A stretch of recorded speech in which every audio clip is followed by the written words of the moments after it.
twari turyamye n'amahoro saa 10 ubwo twumvishe ikintu giturika iruka mfata uyu nguyu ko ariho twararanaga ariko njya kugera kuri uyu nguyu yabaye umusirikare w'igihugu cy'u Rwanda imyaka 3 yabaye manager w'abahanzi The Choice Live. muraho twihanganishije imiryango yabuze ababo ntabwo babyoroshye ariko Imana idushoboze ye nk'umuguru kuri w'umuryango nitwa Pasteur Nibizi Jean de Dieu nkaba ngiye kubagezaho ibiranga byaranze cyangwa se Sebatware Emmanuel mu buzima bwe.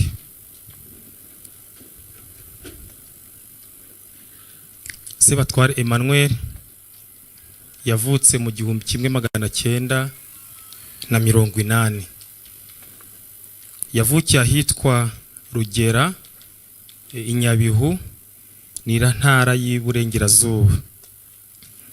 Papa yitwaga Rurakabije Donati, mama yitwaga Mukaneza Laurence. Yavutse mu muryango w'abana batatu. Kuri ubu ngubu hasigaye mushiki we umwe. Yashakanye na Nyiranzira Claudine nk'umugore mukuru, akaba musigiye abana 5 harimo abahungu 2 n'abakobwa 3. Ashakana none na Musengesho Esperance nk'umugore muto, babyaranye abana 3 harimo abahungu 2 n'umukobwa 1. Hakaba hatuvuyemo abana 2, hakaba hasigaye umwana w'umuhererezi. Ku mashuri yize amashuri 6 yisumbuye, yize ibijyanye n'umuziki, abishyiraho ibi byo kuririmba no gucuranga. Akazi yakoze, yabaye umusirikare w'igihugu cy'u Rwanda imyaka 3, yabaye manager w'abahanzi, akaba yitabye Imana. Yakoraga umurimo w'ubucuruzi ujyanye n'ibintu by'amahoteli. Ubwo ubuhamya bwe cyangwa se n'ibyamuranze mu mibereho ye yo muri iyi si. Dukomeze kwihangana, murakoze.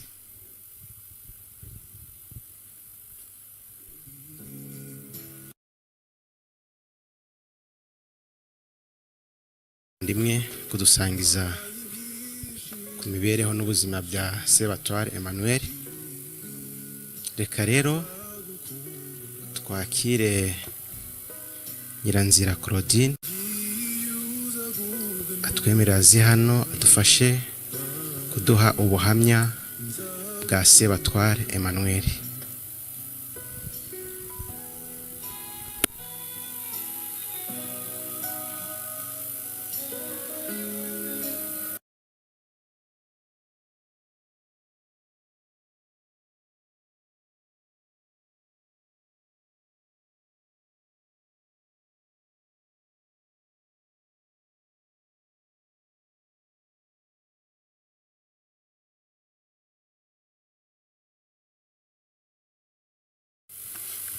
Ndi umudamu we, twari dufitanye abana 5. Nta kibazo twagiranaga, nubwo yari afite undi mugore. Abana bakeneraga amafaranga y'ishuri akayabahereza, yaduhahiraga uko ashoboye mu bushobozi yari afite. Navuga ngo namwe mwaje kudutabara, Imana ibahe umugisha.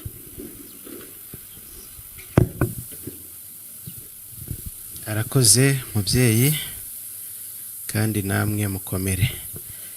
reka rero twakire n'ubuhamya bw'umuhungu we w'imfura mupenzi. Reka tumuhe umwanya nawe nk'uhagarariye umuryango abana atugezeho nawe ubuhamya.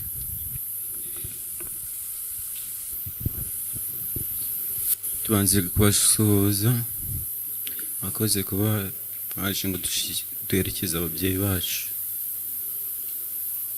Kuri uyu munsi biragoye kubona ibyo umuntu avuga byinshi.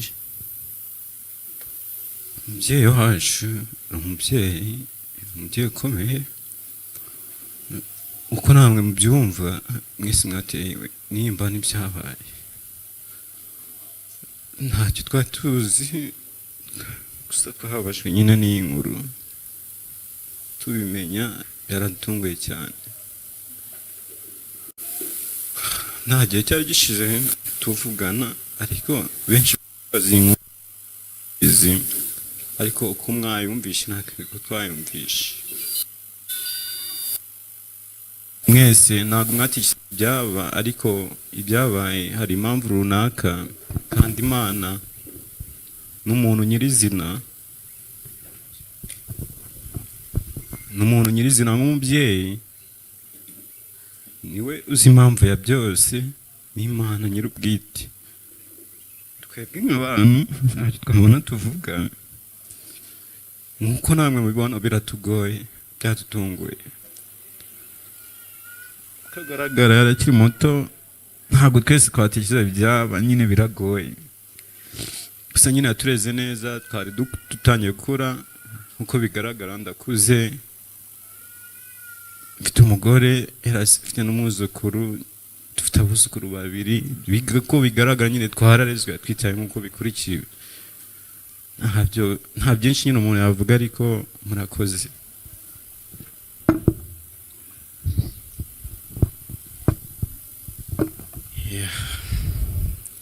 Arakoze mupenzi.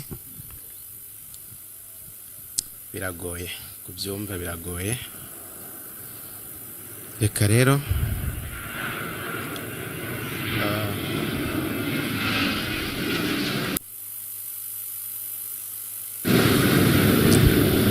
reka twakire n'ubuhamya bwa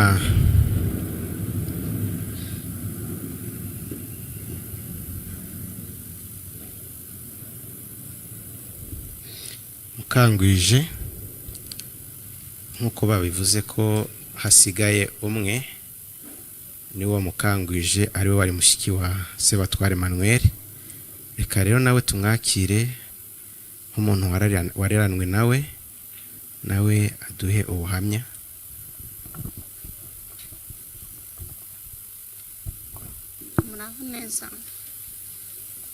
Muraho neza. Uyu Sebatware Emmanuel njye twasigaranye turi 2, asa nk'aho andera ndi muto cyane. Bigeze hajya mu kazi aransiga, ansezeranya ko ntagomba kugenda tutari kumwe. Bigeze aho mu kazi atashye, tujya muri korari, hari umuhimbye, tugahimba indirimbo, ibintu byo kuririmba ni ibintu nzi cyane. Turaririmba tugira ubuhe, bigeze biba ngombwa ko ngiye nshaka, ubwo nshakira mu Mutara wa Guma mu Ruhengeri. Bigeze aho azinaha, ariko ibyadutunguye nuko agiye tutongeye kubonana. Twari duharukana igihe kinini, ajya mubwira se wansuye wenda nkakubona, ati nzaza.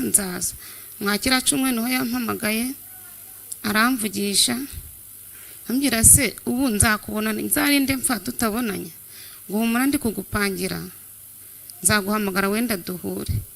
Ese ko numva ngo ukora ibintu by'imirimo by'ubuhanzi n'iki byose, ko njye utanzamura nka mushiki wakuzi ko nanjye ibintu by'imiririmbire mbizi bimeze bite, ngo humura ndibuze kuzaguha gahunda. Ariko byabaye ngombwa ko twumva ko yavuye mu mubiri, kugira ngo nje kubyakira neza, niho nahise mfataho ndaza, ngeze nansanga niko byagenze. Ubwo rero twabanye neza, arandera nka mushiki we, ariko agiye ntongeye kumubona isura, usibye ko yanyorezaga amafoto gusa. Imana mwakire mu bayo. umubyeyi Sebatware Imana imwakire mu bayo. Reka dukomeze mu mwanya w'ubuhamya. Tugiye kwakira umutantine wabanaga n'abana uko byateguwe nk'uko bari butanga ubuhamya, nabo baze batanga ubuhamya, ariko uko bo bari buze kuba benshi baragerageza gukoresha iminota mikeya. Haraza tantine na bamwe mu bo ku ishuri biganaga n'aba bana n'ababarera ku ishuri, nabo baze batanga ubuhamya mu gihe gitoya.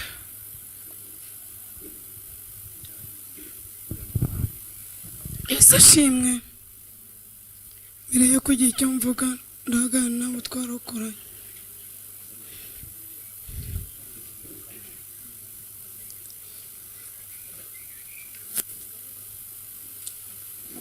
Uku nguku niko twarokotse.